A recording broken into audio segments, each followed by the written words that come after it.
에베소 1장 2절입니다. 하나님 우리 아버지와 주 예수 그리스도로부터 은혜와 평강이 너희에게 있을지어다. 아멘. 같이 읽어보시죠. 시작. 하나님 우리 아버지와 주 예수 그리스도로부터 은혜와 평강이 너희에게 있을지어다. 여러분 자주 쓰는 인사말이 있습니까? 안녕하세요. 누군가 이렇게 축복한다는 말? 사실 축복한다는 것을 일반적으로 일반인이 쓰진 않습니다. 신자들만 쓰는 말인데 누군가를 격려하고 축복할 때 쓰는 용어들이 있나요? 축복합니다 이렇게. 저는 요즘에 특히 이제 이메일로 누군가 이렇게 사무적인 일을 할 때도 한 가지 문장을 지어붙이는데 행복한 하루 되세요. 행복하시길 바랍니다. 이런 문장을 쓰기 시작했어요. 청년 때는 이제 바울 서신을 읽으면서 바울 서신의 시작에 거의 한결같이 나오는 인사말이 이거죠. 은혜와 평강이 너에게 있을지어다. 권위 있기도 하고, 그래서 참 적절하기도 하고, 이것이 무엇인지 조금 이제 배운 바도 있고, 그래서 이것처럼 좋은 인사가 말이 없구나. 그래서 이렇게 써먹었던 적도 있어요. 편지를 쓰거나 할 때 은혜와 평강이 너에게 있기를 바란다. 언제 잊어버렸는지 모르겠는데 이제 그렇게 인사를 했었습니다. 서신서를 보면 거의 대부분이 이렇게 인사를 합니다. 로마서, 고린도 전서, 후서, 갈라디아서, 에베소서, 빌립보서, 골로새서, 데살로니가 전후, 디모데 전후, 디도서, 빌레몬서. 빠짐없이 바울 서신은 다 은혜와 평강이 너에게 있기 원한다. 이렇게 인사를 합니다. 베드로 서신도 마찬가지예요. 베드로 서신의 베드로 전서, 베드로 후서의 초반에도 똑같은 표현을 씁니다. 은혜와 평강이 너에게 있기를. 그리고 요한 서신에, 요한 1서에는 없습니다. 요한 2서, 그리고 요한계시록 1장에 은혜와 평강이 너에게 있기를. 이렇게 말합니다. 있기를 원하노라. 원하노라는 말은 없어요. 있기를. 이렇게 되어 있는. 그 당시에 문화가 이랬을까? 문화도 그런 면이 있었겠지만, 그러나 기독교 안에 독특하게 이 용어가 사용된 겁니다. 은혜와 평강이. 그리고 그것이 일반적으로 쓰이는 표현하고 성경에서 쓰이는 그 안에 담겨져 있는 내용이 차이가 있죠. 은혜와 평강. 이렇게 인사말로 늘 등장을 하고 자주 쓰이다 보니까 이것이 담고 있는 그 풍요로움을 우리가 충분히 생각하지 않고 지나가는 일들이 많습니다. 이거 하나의 관용구구나. 이렇게 인사하는 거구나. 저는 그런 얘기를 잘 못 듣습니다만 설교 끝나고 예배 끝나고 성도들이 인사할 때 목사님 은혜 받았습니다. 그냥 의뢰의 오늘 예배 참석했습니다라고 인사로 생각하는 것처럼 우리 안에 그런 관용어로 쓰이는 말들이 우리는 별로 없는 것 같은데 있긴 있군요. 사랑합니다. 인사할 때마다 사랑합니다. 여러 가지 복잡한 생각이 들죠. 사랑합니다라는 말을 할 때 사람을 사랑해서 사랑한다고 하나 아니면 사랑하겠다라는 각오로 사랑한다고 하나 앞으로 사랑할게요라는 마음을 담나 여러 가지 심정들을 가지고 그 표현을 씁니다만 이 은혜와 평강이 가지고 있는 그 관용적인 성경의 표현들 때문에 이것이 얼마나 가치 있고 중요한지 생각하지 못하고 지나가기도 합니다. 그런데 이 말씀을 준비하다가 이제 자료를 보면서 이런 표현들이 있어요. 은혜는 믿음의 시작이고 근원이다.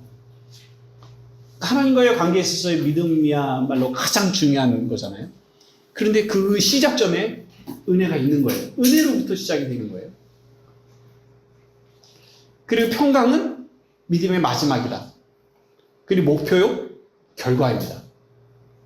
평강은 평화, 화평, 화목 이런 표현들로 표현이 바뀌어서 번역이 되기도 했습니다. 그럼 사실상 같은 말인데 근데 그것이 가지고 있는 의미는 최고의 복이에요. 최고의 선의 상태를 평강이라고 말합니다.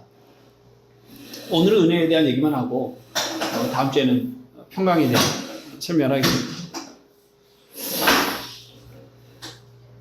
우리가 늘 듣던 말이라 그렇게 낯설지 않고 어렵지 않은 말로 여겨집니다. 은혜는 값없이 베풀어지는 호의, 선물입니다. 값없이 베풀어주는 호의, 선물, 친절. 그것이 은혜입니다. 우리가 어린이 설교에서 봤던 말씀처럼 출애굽기 34장 6절에 하나님께서 자기 자신을 소개하시는데 이렇게 소개하시죠. 여호와로라 여호와로라 여호와라 여호와라 은혜롭고 자비롭고 은혜롭고 노하기를 더디하고 인자와 진실이 많은 하나님이라. 자비롭고 은혜롭고 노하기를 더디하고 인자와 진실이 많은 하나님이라. 하나님의 어떠하심이 담겨져 있는데 그 하나님의 어떠하심이 우리에게 호의로 나타날 때 모든 것을 은혜다. 그렇게 말할 수 있습니다. 하나님께서 세상을 창조하신 것부터 사실 하나님의 은혜입니다. 창조. 그리고 그것을 보존하시고 다스리시는 것. 그리고 절정으로 우리를 구속하시고 하나님의 자녀로 살아가게 하시는 모든 삶의 여정을 관여하시고 돌보시는 모든 일들이 은혜입니다. 우리가 당연히 받아야 할 것들을 받는 것이 아니라 주어진 거죠. 제가 가끔 백락점 TV를 보는데 세상 사람들이 적어도 동양적 사고로 이 신개념이나 또는 종교 개념을 어떻게 이해하는가, 어떻게들 설명을 하는가 하는 것들에 좀 가끔 관심이 있어서 좀 듣습니다. 그런데 최근에 이렇게 스치고 지나가는 것 중에 과학에 대한 설명을 하면서 과학이 진리다. 진리가 너희를 자유롭게 하리라. 예, 그 진리는 과학이다. 이런 설명을 했어요. 근데 딱 거기까지만 했으면, 그냥, 그래, 그러려니 이렇게 했을 텐데, 그게 뭐라냐면, 그 과학은 하늘의 선물이에요. 이렇게 표현하는 거예요. 그러니까 유물론자 같은 분이거든요.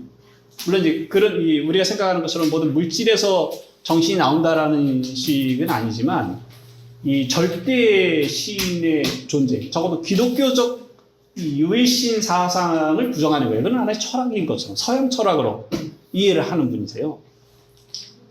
그런데, 어쨌든 어떤 존재에 대해서 인정하고 있는 거죠. 그분의 사상을 제가 다 모르겠습니다만, 그런 어쨌든, 그런 과학이라는 것은 하늘의 선물이다. 하늘이 주지 않으시면, 이런 것들을 깨우쳐 알 수가 없는 것이다. 이런 표현을 쓰는 걸 보고, 이분이 가지고 있는 걸 우리가 다 알 수도 없지만, 세상 사람들이 가지고 있는 그 진리의 한계가 있다. 하나님 없이, 어떤 절대적인 존재에 대한 이해 없이, 그분에 대한 그 존재에 대한 생각 없이는 세상에 어떤 이치를 펼쳐나갈 수가 없는 겁니다. 근데 그 절대신이 누구냐 하는 문제에 있어서는 세상 사람들이 각각 자기가 탐구하는 그 씨름들을 하겠습니다만, 그런 은혜 아닌 것이 없습니다. 하늘이 주시지 않은 것이 아무것도 없습니다. 에베소에서 은혜라는 단어가 12곳이 나옵니다. 1장, 2장, 3장, 4장, 그리고 5장에는 없고 6장에. 그래서 곳곳에 나와요. 근데 그 나올 때마다 은혜가 무엇인지에 대한 자세한 설명들은 하지 않습니다만, 은혜의 풍성함, 은혜의 지극히 풍성함, 이런 식의 표현들을 씁니다. 근데 그 은혜라는 단어가 나오지 않은, 사실 이 에베소서 전체가 사실 은혜에 대한 내용들이에요. 그래서 1장 3절 같이 보면요.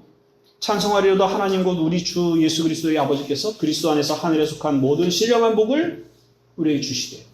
은혜죠. 하나님께 속한, 하늘에 속한 모든 신령한 복을 우리에게 주셨다. 도대체 그것이 무엇인가? 뭐 이제 좀 살펴보긴 하겠습니다만, 사실 이 말 자체가 대단한 거 아니에요? 하나님이, 창조주 하나님께서 사람에게 모든 신령한 복을 주셨다라고 선언을 하고 있잖아요. 그 내용이 무엇이든지 간에, 근데 이 말 자체가 갖는 그 선언은 대단히 놀라운 일입니다. 이런 식의 내용들이 사실 에베소서에 가득합니다. 3장 19절 보면은요. 3장 18절 19절에 보면 능히 모든 성도와 함께 지식에 넘치는 그리스도의 사랑을 알고 그 너비와 길이와 높이와 깊이가 어떠함을 깨달아 하나님의 모든 충만하신 것으로 너에게 충만하게 하시기를 구하노라. 그리스도의 사랑의 너비와 깊이와 높이와 길이가 어떠함을 깨달아 알기를. 그런데 하나님의 모든 충만하신 것으로 우리에게 충만하게 하기를. 예, 언어는 말은 무슨 말인지 알지만 이게 뭘 의미하는지 뭘 담고 있는지는 사실 헤아리기가 어려워요. 하나님의 충만하신 것이는 도대체 뭐예요? 하나님의 충만함을 우리가 어떻게 이해하겠어요? 우리가 우주의 얘기를 하나님이 얼마나 크신 분인지를 얘기할 때 하나님 얼마나 지혜롭고 능력이 있으신 분인지를 얘기할 때 우주를 얘기하죠. 지구가 속해 있는 별이 우리 은하계인데 우리 은하계에 태양과 같은 항성이 1000억 개가 있대요. 그런데 이런 은하계가 우주에 1000억 개가 있다는 겁니다. 그러니까 숫자를 헤아릴 수가 없는 거예요. 근데 그 거대한 우주 안에 아주 작은 땅덩어리 안에 70억의 인구가 살아가고 있는 일이잖아요. 이 모든 것을 하나님이 지으셨어요. 하나님이 보존하시고 그것을 다스리고 계세요. 그런데 하나님의 충만함이라고 얘기를 합니다. 그분에게 무엇이 얼마나 가득한지에 대해서 우리가 헤아릴 수 없죠. 그런데 더 놀라운 것은 그 충만하신 것이 우리에게 충만하기를 그렇게 기도를 하고 있는 거예요. 사실 이 말 자체를 우리가 따라가기가 사실 버거운 일입니다. 근데 하나님께서 이와 같이 우리에게 선언하시고 그리 하시겠다고 하는 이 모든 일들이 은혜죠. 은혜라 밖에는 은혜라고 하는 것 말고는 다르게 표현할 방법이 없습니다. 왜냐하면 우리가 무엇인가를 해서 얻어낸 것이 아니라 우리가 이만큼 구했기 때문에 하나님이 응답하신 방식이 아니라 그저 우리에게 왔기 때문에. 그래서 사도 바울이 고린도전서 15장 10절에 이런 선언을 합니다. 그러니까 이렇게 아시는 내용입니다. 그러나 내가 나된 것은 하나님의 은혜로 된 것이니 내게 주신 그의 은혜가 헛되지 아니하여 내가 모든 사도보다 더 많이 수고하였으나 내가 한 것이 아니오 오직 나와 함께 하신 하나님의 은혜로다. 내가 나된 것은 하나님의 은혜로 된 것이다. 이것이 단지 그가 사도로서 지금 하나님을 위해서 수고하고 애쓰는 일이 있기 때문에 그것을 은혜다. 물론 그 장면에서는 그런 표현이겠습니다만 그러나 그의 모든 것, 지금까지 살아온 모든 것. 그 안에는 그가 유대인에 속해서 열심으로 그리스도를 핍박했던 내용들까지도 사실은 포함되는 것이죠. 그 모든 과정까지도 하나님의 은혜입니다. 이렇게 말하는 겁니다.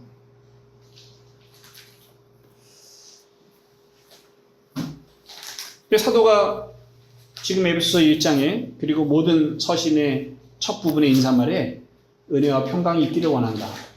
이렇게 복을 비는 것은 이 모든 것이 하나님의 은혜라는 것을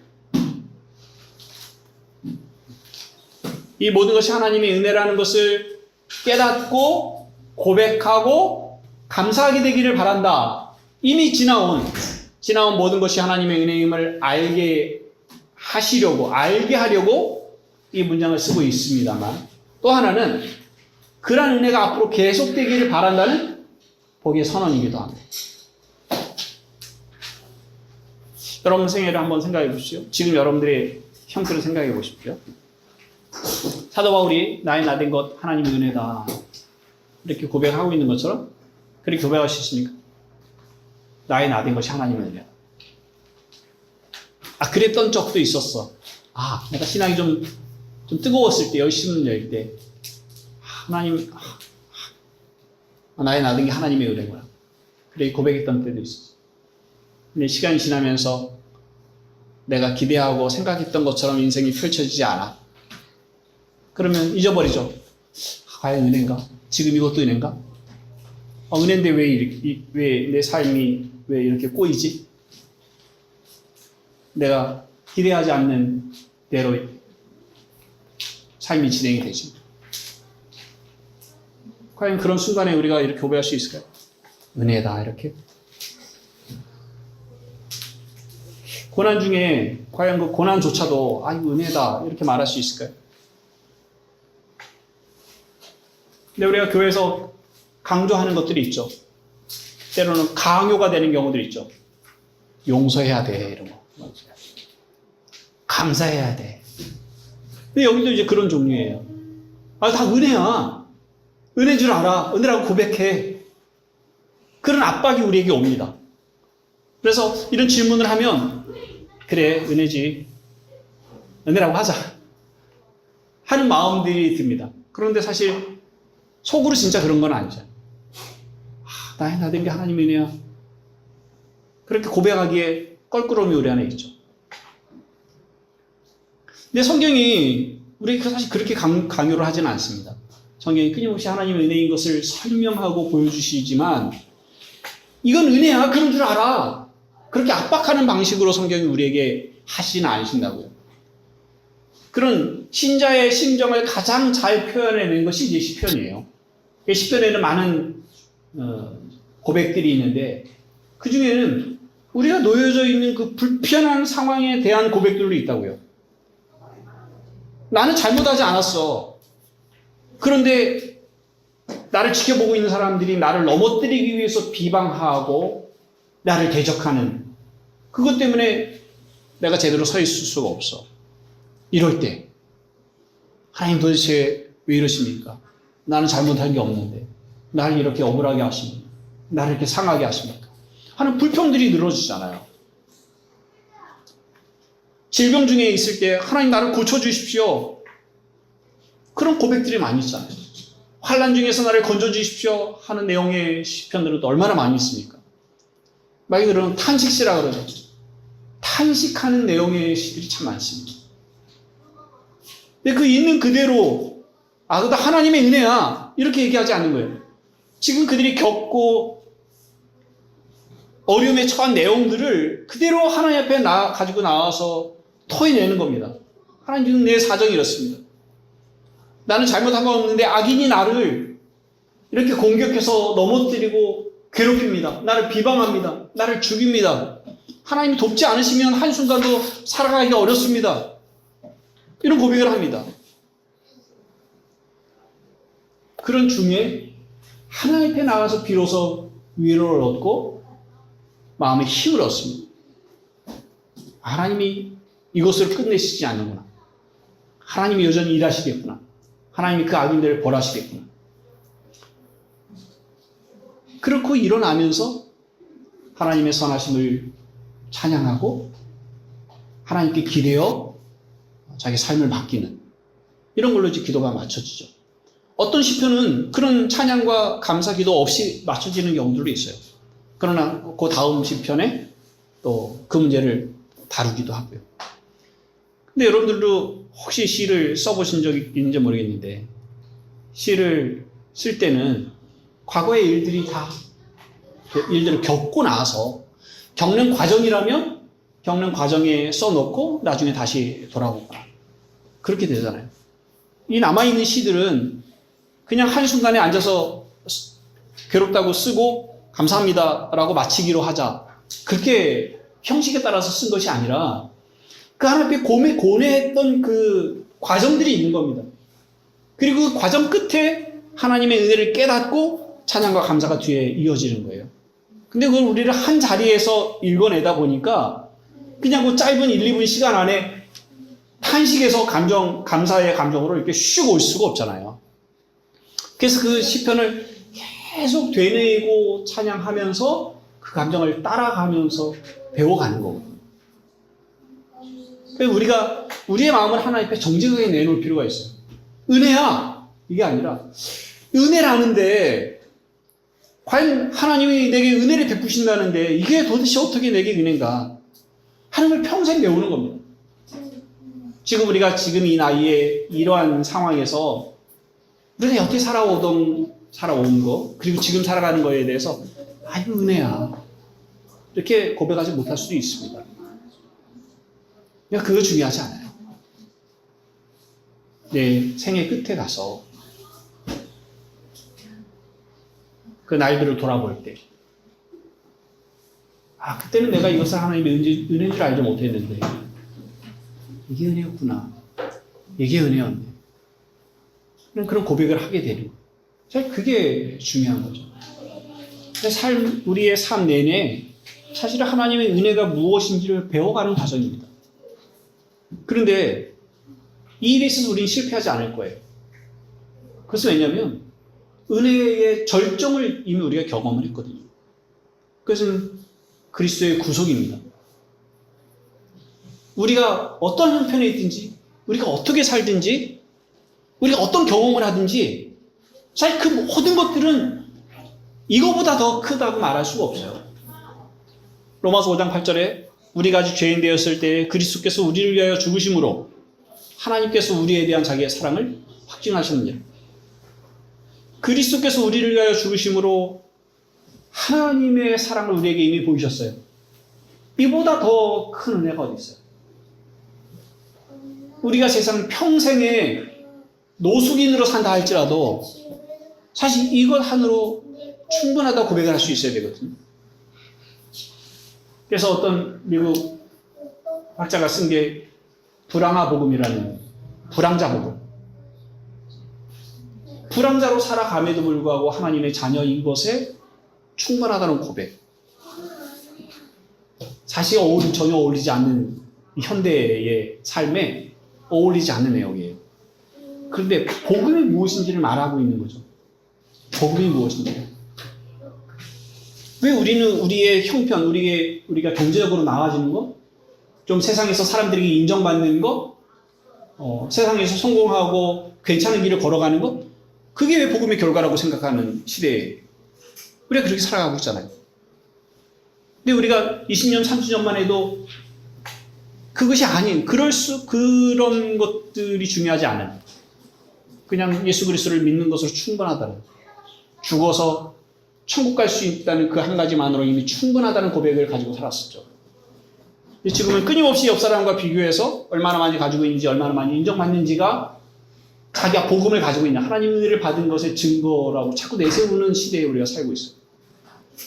그리스도의 죽으심은 이미 어디 가버렸는지 모르겠어요. 그거 중요하지 않은 은혜가 되어버렸어. 우리가 다 그걸 가지고 있으니까 이미 기본값이야. 그보다 더 주셔야 된다고 생각하는 거죠. 로마서 8장 32절에요. 자기 아들을 아끼지 아니하시고 우리 모든 사람을 위하여 내주시니가 어찌 그 아들과 함께 모든 것을 우리에게 주시지 아니하시겠습니까?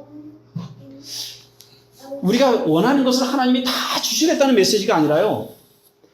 자기 아들을 아끼지 아니하시고 우리를 위해서 내주셨다는 것에 이 핵심이 있는 겁니다. 하나님 우리에게 주실 것을 이미 다 주셨어요. 아들을 주셨는데 뭘 더 바라겠어요? 우리 이미 다 받았다.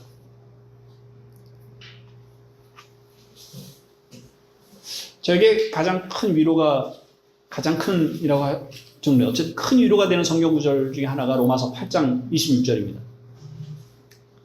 로마서 8장 26절에 이와 같이 성령도 우리 연약함을 도우시나니 우리도 마땅히 빌바를 알지 못하나 오직 성령이 말할 수 없는 탄식으로 우리를 위하여 친히 간구하시느니라. 마음을 살피시는 이가 성령의 생각을 아시나니 이는 성령이 하나님 뜻대로 성도를 위하여 간구하심이라. 우리가 기도한 만큼 결과가 얻어지는 게 아니라, 물론 우리는 기도를 해야 됩니다. 기도를 해서 그 기도의 응답으로 하나님께서 우리에게 주신다고 약속하셨어요. 하나님 우리를 다스리시는 방식으로 기도를 선택을 하신 거예요. 그래서 우리는 더 많은 것들을 구할 필요가 있어요. 그리고 기도할 때, 이것이 하나님의 은혜로 와준 거구나, 하나님이 응답하신 거구나 하는 걸 알게 되는 거죠. 근데 우리는 기도하지 않고 얻는 것들이 훨씬 더 많고요. 기도하지 않고 얻은 것들이 훨씬 더 중요한 것들이 많습니다. 여러분들은 오늘 하루를 살아가면서 여러분들에게 필요한 산소를 구했습니까? 오늘의 생명을 위해서 기도를 했습니까? 그런 거 구하지 않았잖아요. 그런데 오늘 하루 살아가는 데 있어서 필요한 아주 기본적인 생명의 모든 것들은 하나님이 은혜로 주시는 것들이에요. 우리는 당장 필요한 어떤 것들을 구하죠.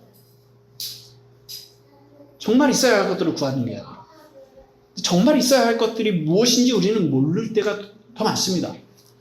그래서 사실 성령은 그것을 위해서 기도하신다 그랬죠. 우리의 연약함을 도우시나니 우리가 마땅히 기도할 바를 알지 못하나 오직 성령이 말할 수 없는 탄식으로 우리를 위하여 친히 간구하시느니라. 그래서 내가 기도하지 않았는데 그럼에도 불구하고 우리가 신자로서 은혜 가운데 살아가고 있는 것은 하나님의 성령이 하나님의 뜻대로 우리를 위하여 친히 간구하시기 때문에 살아온 겁니다.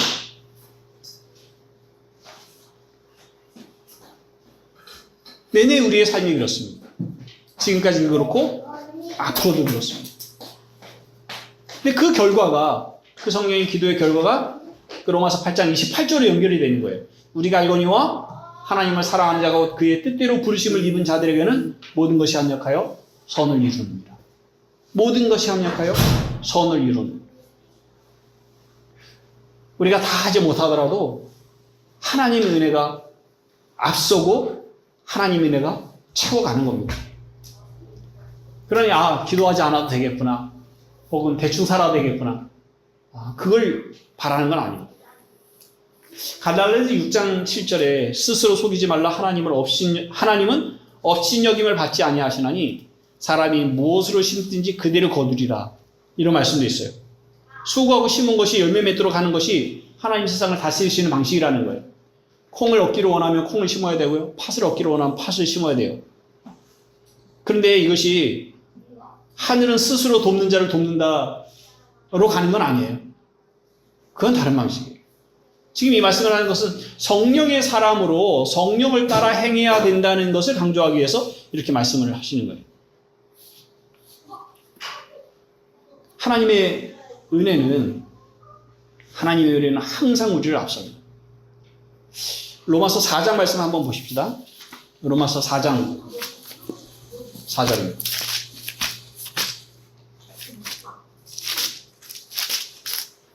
4장 4절부터 8절까지인데요.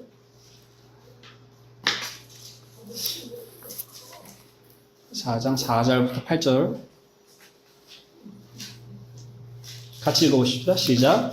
일하는 자에게는 그 삭이 은혜로 여겨지지 아니하고 보수로 여겨지거니와 이를 아니할지라도 경건하지 아니한 자를 의롭다 하시는 이를 믿는 자에게는 그의 믿음을 의로 여기시나니 이란 것이 없이 하나님께 의로 여기심을 받는 사람의 복에 대하여 다윗이 말한 바 불법이 사함을 받고 죄가 가려짐을 받는 사람들은 복이 있고 주께서 그 죄를 인정하지 아니하실 사람은 복이 있도다 함과 같으니라.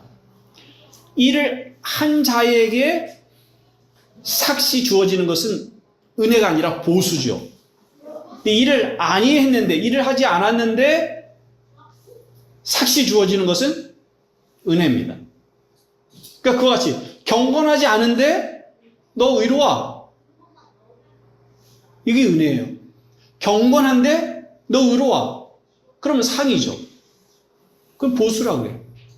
근데 하나님 우리를 여기실 때 그렇다고. 우리가 불법을 행하고 있는데 불법에 대해서 너 죄 없어 라고 선언을 하는 게 이게 은혜라고 말하고 있는 거예요. 이게 우리에게 일어나는 거죠. 근데 이게 하나님 앞에 우리가 의롭게 되는 칭의에 대한 부분만이 아니라 하나님 우리를 다루시는 방식이에요. 우리에게 무엇이 있는지를 자격을 물어서 우리를 대하시는 것이 아니라 하나님의 은혜가 앞서는 방식으로 우리가 무엇을 해서 하나님의 마음을 감동시켜서 그분에게 우리의 필요한 것을 얻어낼 수 있겠어요. 하나님 나라가 어떤 것인지에 대해서 예수님께서 많은 비유로 말씀을 하셨는데 특히 마태복음 20장에 보면 이와 관련된 말씀이 있습니다. 20장 1절부터 16절까지 있는 내용인데 읽지는 않고 포도원 주인이 포도원 품꾼을 쓰는 내용입니다. 주인이 이른 아침에 나가서 장터에 가서 일꾼들을 불러 모읍니다. 포도원에 쓸 일꾼들을 불러 모으면서 하루 품삯이 한 데나리온이에요. 그러니까 내가 하루 품삯을 주마. 그리고 사람들을 데리고 왔습니다. 이른 시간에 나갔으니까 한 아마 6시쯤에 나갔을 것 같아요. 시간은 나와 있지 않아요. 그 다음부터는 시간이 나왔어요. 9시쯤 나가봤어요. 그래서 장터에 아직도 일하러 가지 않은 사람들이 있는 거예요. 그런 사람들 불러서 포도원에 와서 일해라. 그리고 불렀어요. 12시에 나갔는데 아직도 사람들이 있어요. 그 사람들 불러서 포도원에 또 들어왔어요. 3시에 나갔는데 아직도 놀고 있는 사람들이 있네요. 놀고 있는 게 아니라 사실은 일하고 싶어서 거기에 나와 있는 거예요. 인력시장에 나와 있는 이유가 놀기 위해서 나오는 게 아니잖아요. 거기가 사람을 만나니까 나오는 사람은 없거든요. 일하고 싶어서 나왔는데 어찌어찌 해서 계속 일꾼의 탈락이 되는 겁니다. 누구도 자기들을 써주지 않는 사람들이 지금 남아있는 거예요. 그래서 그 사람들을 불러서 또 데리고 들어갔습니다. 6시면 일을 마칩니다. 5시에 나왔습니다. 5시에 나왔는데 종일 장터에서 누군가의 농장에 불려가지 않은 사람들이 여전히 남아있었어요. 그 사람들을 불러서 일을 시킵니다. 1시간 일했는데 일이 끝났어요. 자, 이제 정리합시다. 사실 1시간도 일을 못했죠. 그런데 마지막 온 사람부터 1시간도 채 일하지 않은 사람부터 임금을 주기 시작합니다. 그 사람들에게 한 데나리온, 하루 품삯을 주는 거예요. 그리고 그 다음 사람들, 3시간 일한 사람들, 하루 품삯. 6시간 일한 사람, 하루 품삯. 9시간 일한 사람, 하루 품삯. 근데 뒤에서 기다리던 사람들은 자기에게 오면 올수록 돈이 더 많을 거라고 생각을 했을 겁니다. 특히 가장 많이 와서 12시간 일한 사람들은 적어도 뭐 2-3배는 아니더라 할지라도 조금 더 얹어주겠지 하는 기대를 했을 겁니다. 그래 자기의 손에 한 데나리온, 하루 품삯이 주어졌습니다. 불평을 늘어놓죠. 아니 1시간 일한 사람과 12시간 일한 사람을 어떻게 동일하게 취급을 하십니까? 라고 불평을 합니다. 그때 주인이 이 사람에게 하는 말이 있습니다. 친구요. 그러니까 이 사람이 불평을 악하다고 생각하지 않으신 거예요. 친구요. 내가 네게 잘못한 것이 없노라. 네가 나와 한 데나리온의 약속을 하지 아니하느냐. 네 것이나 가지고 가라. 나중은 이 사람에게 너와 같이 주는 것이 내 뜻이니라. 기분이 어떠세요? 불편하시지 않으세요? 불공평하다고 생각하지 않으세요? 가면서 한 데나리온 받아가지고 가면서 다시는 이 포도원에 오나 봐라. 그러지 않아요. 차라리 내가 다른 곳에 가서 일을 할지언정 여기는 안 와. 생각합니다. 정당하죠. 공평하다고 생각하죠. 정의로운, 의로 분노라고 생각합니다. 약한 것이죠. 이 주인은 정당한 거예요. 주인은 옳은 사람이에요. 주인은 약속한 대로 신실하게 이 사람에게 품삯을 준 거예요. 그 또한 은혜라고 생각하지 못하고 있는 거죠. 그럼 누가 되겠습니까?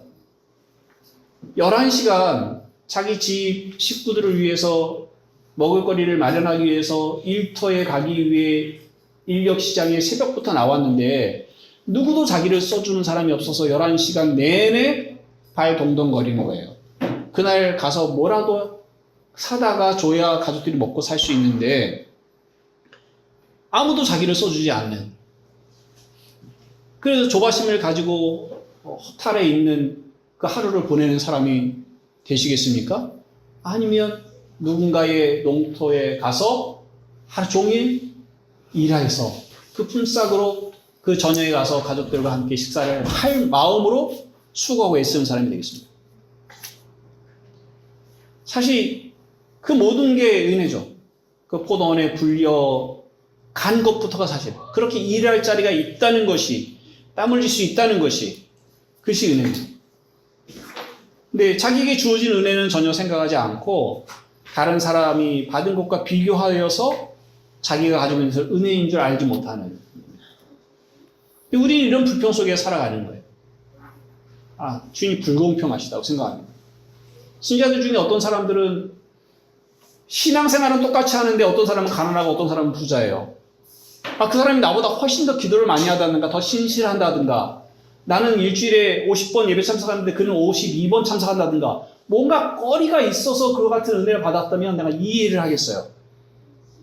근데 오히려 역으로 나는 수고하고 애쓰는 게 더 많고 내가 보기에 저 사람은 저렇게 신실하게 하나님을 섬기는 거 아닌데 왜 그가 받는 복은 더 크지? 이게 사실 우리가 경쟁하는 문제거든요. 은혜가 뭔지를 모르는 거죠.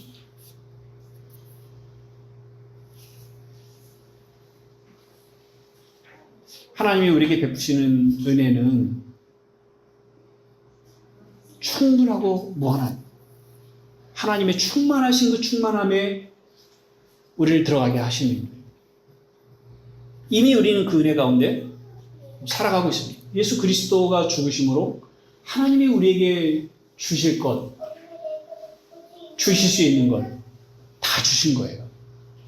우리는 어떻게 하면 그 안에서 그것으로 충분하게 여기고 살아갈 수 있을까 하는 것이 사실 우리가 생각해야 하는 것이고 우리가 도달해야 하는 목표치입니다. 이미 충만한 은혜를 누리고 살아가시는 그런 기쁨이 여러분 모두에게 있으시기 바랍니다. 기도하겠습니다. 하나님 아버지, 우리가 생각하고 다른 사람을 대하고 살아가는 그 모습 속에 하나님께서 우리에게 주신 은혜에 대해서 불평하고 충분히 감사하지 못하는 것이 있음을 고백합니다.